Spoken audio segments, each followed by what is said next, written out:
The mayor of Los Angeles, Karen Bass, is now going to be providing payments to illegal immigrants, direct cash payments, to thwart immigration enforcement. Okay, look, we're getting really close to treason territory.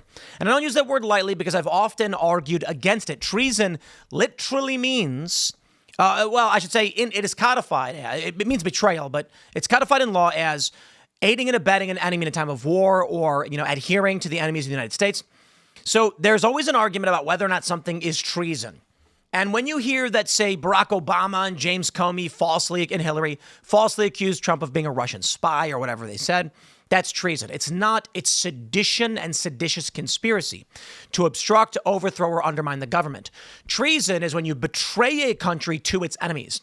So the question then becomes, when the Democrat mayor of Los Angeles is providing cash payments out of the American citizen's pocket, well, largely the Californian citizen's pocket, but we do give them federal grants, and she's giving them to individuals of foreign nationals who are coming in, especially when some of these may actually be narco gangs and cartels, you're getting dangerously close to treason. Now, the argument, of course, is, she's going to say on the surface, these are just protecting families or whatever it might be. But either way, these people are not citizens. They're not entitled to anything America has to offer. And in fact, they're criminals that we, the people, have voted to enforce the law against. So she is certainly adhering to enemies of this country, as in they have committed crimes against our country and they are not citizens, okay? If she was aiding criminals, we'd say she's aiding and abetting criminals. But as these are foreign individuals who are committing crimes against us, the question then becomes, when is she betraying this country to an enemy? I think that's the most terrifying element here, is that this is becoming over. Look, I'm reluctant to actually say it, but I do believe this is like the base threshold for when you're like, it's treason. Trump invoked the Alien Enemies Act already. The argument now is only she's not intentionally giving money to Tren de Aragua, MS-13, or other cartels. It's that she's giving it generally to all non-citizens who have committed crimes against us. Is that, in and of itself, betraying this country? It is. Is it adhering to our enemies? Interesting. Because I think in law, the argument has to be that the U.S. declares an enemy. But I really do think it just comes down to whether or not Trump is willing to prosecute this. Here's a story from Fox News. L.A. Mayor Karen Bass signed an executive order on Friday to bolster protocols and support immigrant neighborhoods, including offering cash assistance in response to raids by the Trump administration, targeting those living in the U.S. illegally. The order is intended to help protect the city's workforce and residents from the federal government during immigration enforcement operations. It also demands that federal agencies provide records of the raids, who was detained and for what reason, and the cost to the taxpayers, which will be part of a Freedom of Information Act request. Quote, "There is a need for me to have an executive directive to help our city understand how to protect itself from our federal government." I'm sorry. We're here, baby. We are here. This is seditious conspiracy territory.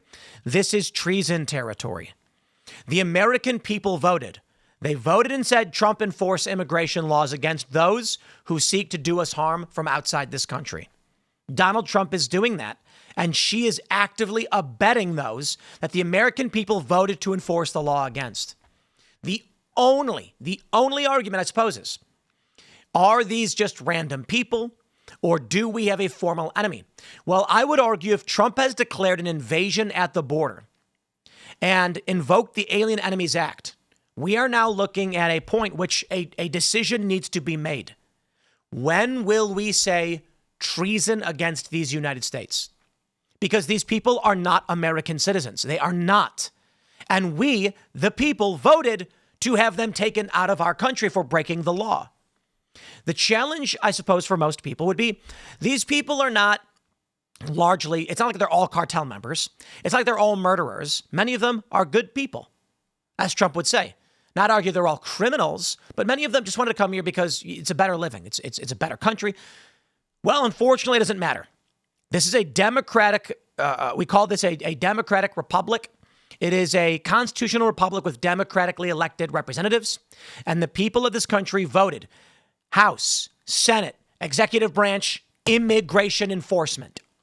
In which case, these people are illegally entering the country, committing crimes against the American people, and they are not Americans themselves.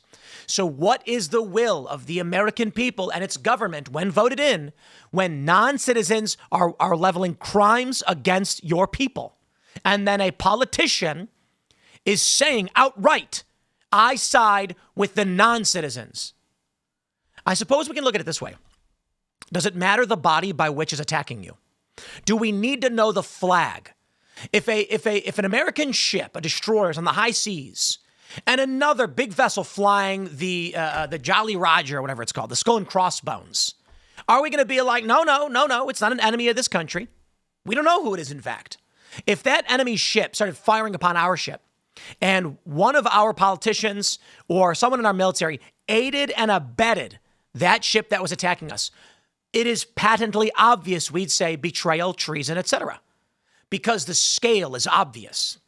But right now, it's a question of where we want to declare the attack. So my argument is this. If Trump is saying we are being invaded and people are carrying flags of a foreign country, he is the one who's made the argument that Mayor Karen Bass is now engaging in treason. The directive will help city workers know how to address immigration officials should they approach a city department. The order also requires city departments to create a plan for protocols and training on how to comply with LA's sanctuary city ordinance. In addition, Bass said a plan is being worked out to provide cash assistance to those affected by the enforcement operations. Cash cards with a couple $100s on them will be distributed by immigrants' rights groups in about a week. That is, they are giving cash from the state, from the city specifically, to non-citizens that Trump has declared have invaded and attacked our country. Those who are working on pot farms where they found child slaves. You know what the left's going to argue? They're not child slaves. They're just working there against their will. That's right. That's it. I mean, look, I'm not pulling punches. They went to a pot farm. CBP says, I think it's like at this point, 14 or 20 unaccompanied minors found doing labor on these farms. Do you think they chose to go and work on a pot farm? Do you think they can choose to leave? No, it's called slavery. Oh, but what the left's going to argue, yes, but they're not treated, they're not beaten. Slavery is slavery. The money will not come from city coffers, but from philanthropic partners, she said. I stand corrected, though I don't believe it. Let's just put it this way. Private interests are engaged in seditious conspiracy and treason against this country. I'm sorry, okay? This is tough. Nobody wants to, well, I say nobody wants to say it. Everybody's been saying it way more than I have.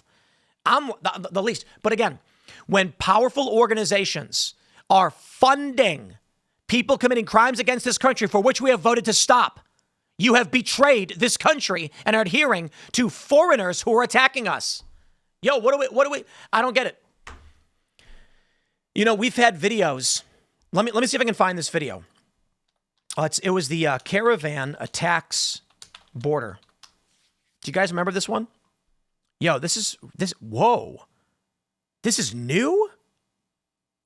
Holy crap. What? I didn't even realize this is still going on right now. Let's get some audio on this.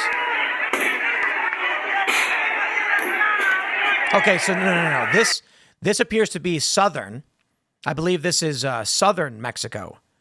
They say Mexican border. Look at this. Clashes are erupting as these people who are trying to enter are fighting with law enforcement. But let me find this caravan clash U.S. border. This video was crazy. There was, let's see. Caravan of, yep, here we go. Here we go. We got it. This is, wow. Okay, wait, hold on. I'm going to pull this in. This is caravan rushes U.S. border, but that's not the one I'm looking for. Caravan attacks U.S. border. Let's see. There was a video where at the southern border, it's hard to find because the media does not want us talking about it. Let's do this. Look at this one. I mean, we can start here as I keep pulling these things up. Migrant caravan crosses river into Mexico in standoff with security forces, 2020. We all remember this one. When did migrants attack the Texas border? Let's get the direct link here. While that's pulling up, I'll show you this one, for instance. This is just, again, my point. These people are crossing the river. There's clashes with U.S. So let's see. Notable Border Patrol assault in September 2023. Migrants pushing past barriers. It's funny. I asked ChatGPT. It says several confrontations. All right, let's pull this one up. Soldiers confronting migrants. Yeah. I mean, it's been ongoing, man.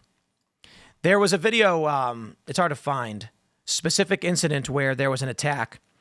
Let's see. Armed attack on ICE detention facility. Tren de Aragua storm border crossings at El Paso, December 2023. Migrant assault, border clashes. Let's do this. Where's the video of this? Whoa. Here we go. Oh, okay. Here we go. I got it. 2024. We got more. Here we are. Here's another video. I'm going to play the videos. Here's more than 100 suspected members of Tren de Aragua. They are attacking U.S. law enforcement. These are National Guard, I believe, at the border, or Texas Guard. Here's the video. They rip down the fences and they're attacking and invading this country, some of which are part of criminal gangs from foreign countries. Trump has argued we're sent here intentionally. So I tell you this once again. This is the challenge that we face. If Karen Bass is aiding and abetting, what do we call it? At what point do we get serious? Now, all I'm saying is Trump should enforce this and just say, stop doing it. We don't want escalation. We don't want anyone getting hurt. I think the answer right now is Trump needs to federalize. He needs to go into California and say, you can't do this. Here's a question I got for you guys. Do you believe Trump is willing to actually enforce this? At this point, I'd say this is actual treason. Giving money to fund these groups who are fighting our law enforcement. I don't know what else you call it. These are foreign groups. They have child slaves. Some are cartels. Some are narco gangs. And Mayor Bass and these philanthropic friends are funneling money to the people affected, she calls it. You tell me. No, I think a lot of people online call it treason. They say it all the time, but I think this is a betrayal of the American voter, of the American people. Seditious conspiracy, at least. But they're aiding and abetting foreigners who are attacking this country. I'll leave it there, my friends. Smash the like button, share the show with everyone you know. Stay tuned. We got more to come. Follow me on X and Instagram at Timcast. And wait, let me do one quick announcement. The DCComedyLoft.com. Link in the description below. Culture War Podcast Live. I think I actually have the, where's the flyer at? Here we go. It's going to be wild. We got Matan. We got Gavin McInnes. And we're discussing if Trump is still winning. That's right. With the Epstein files, with the state of immigration, with Trump's agenda on the line, where are his victories? Where are his pitfalls? So we'll be discussing all about this. And everyone's going, Matan. It's going to be fun. Shout out. Tickets are available. Link in the description below. Thanks for hanging out. We'll see you on the next segment.